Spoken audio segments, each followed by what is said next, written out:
My closet door keeps opening.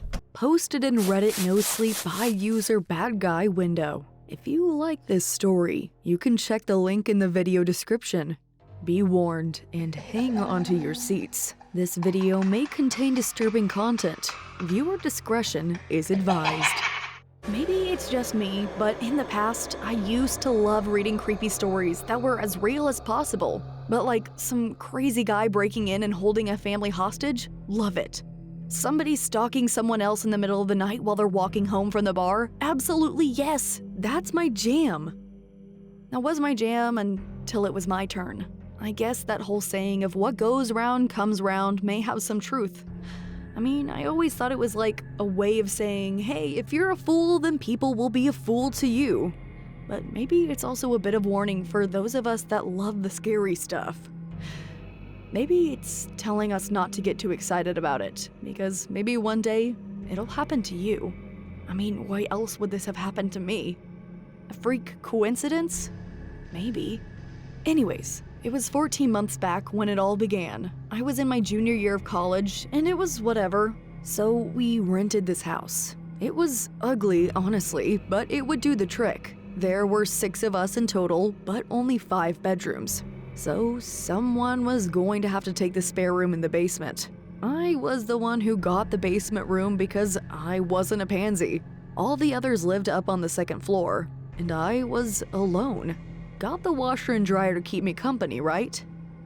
Well, those and the nasty girl closet. And when I heard my friends say that, I looked at her like, but she was the only one who lived in this house before all of us. So like, my grandbig was probably around for this. Whatever. The story was that a bunch of random girls owned this house in like the 40s or something. And for the most part, they were bad people except for this one girl, Abigail. She was a sweetheart. So these girls wouldn't absolutely take drunk, made fun of Abigail a lot, teased her a lot, called her nasty, and ultimately shoved her into this closet and locked it. Then they forgot about her. She tried to get out, but she was locked in, and eventually she died in there too, from dehydration, most say. My grandbig said something about ghosts or some stuff, but that's just one alternate of the legend. Most important was nobody had lived in the basement since, because they're so scared.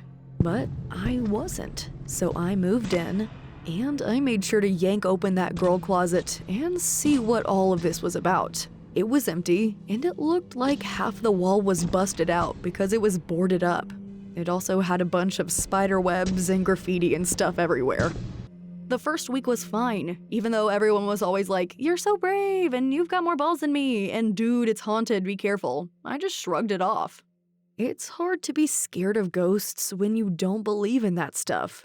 But my big and a bunch of others all said, seriously, it's haunted. We hear things in the middle of the night moving downstairs. Just listen. You'll hear it above you. The second week, nothing. Almost a month in, and I still hadn't heard anything. One night, right before classes began, I couldn't sleep. I'm just an anxious person when it comes to that stuff. So right before something big, I get crazy nerves and just can't sleep at all. But I tried. I put my phone down at a normal time, laid down, and tried to sleep. Note that this extra room in the basement isn't actually a room. It's a giant square section that's closed off by huge curtains that look like they were put up in the 60s, because they're all hippie looking or whatever. But I'm not picky. I just need a place to sleep, right? So I was lying in bed, and it would have been hours at this point when I heard a scuffling sound. My first thought, disgusting, a rat. But then I realized it was kinda loud, like scraping almost. Then I heard the door to the nasty girl closet opening up. It's pretty distinct since nobody ever uses it and the house is old. It squeaked a little bit, but only a little. And then once halfway open or so, it would groan really low. So I knew it was the nasty girl closet door. No way it was anything else. I stayed silent, didn't move.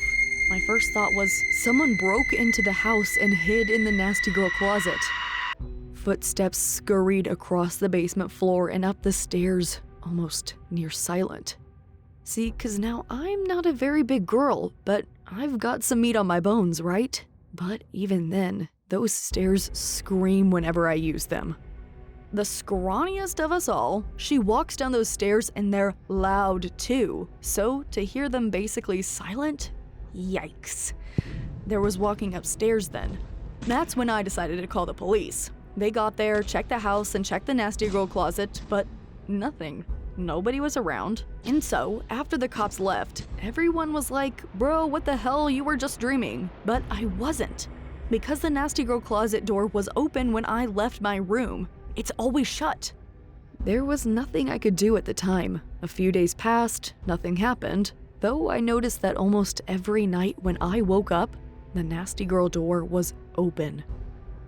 It wasn't until a few weeks later, when I had basically shrugged it off as an I need more sleep incident, when it happened again. I had a guest over and he was passed out next to me, snoring, so I wasn't sleeping. The scraping, the nasty girl door opening, again. Then silence. Looking back, I shouldn't have done this, but I had figured that I had a 6-foot-something, 200-pound linebacker in bed with me.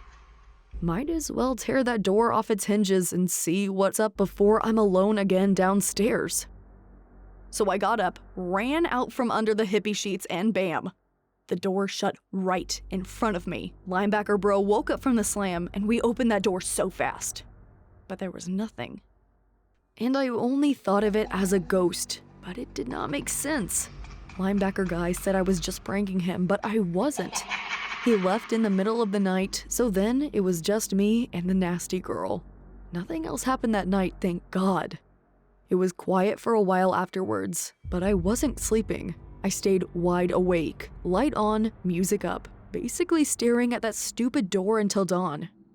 I had to do this routine for 3 weeks to help me feel better, even if it was exhausting me from class and my grades are failing. So I stopped. The first night I stopped, I woke up to the nasty girl opening again, and I waited for the footsteps going upstairs to go rummaging around like they do every time there's walking. But no. This time, the footsteps came to me. Right up to the edge of that stupid hippie curtain, I heard the fabric rustling behind me and I nearly shat a brick right there. I couldn't move. Like, people always joke about fight, flight, freeze shit, but at that moment I froze. I couldn't move even if I wanted to. Probably saved my life though, because the rustling happened again and I heard footsteps going upstairs.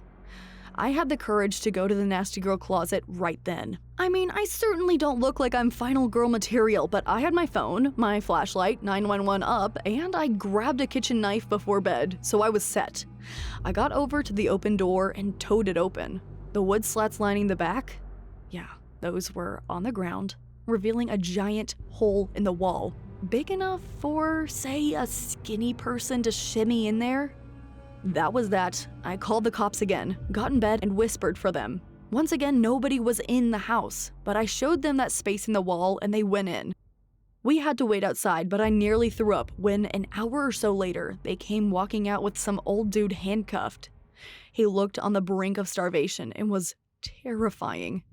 Turns out the guy was living in the walls. It was a shiftily made house, and so they're suspecting this guy got in between the walls, tore out the insulation since apparently there were tunnels carved out, and snuck around.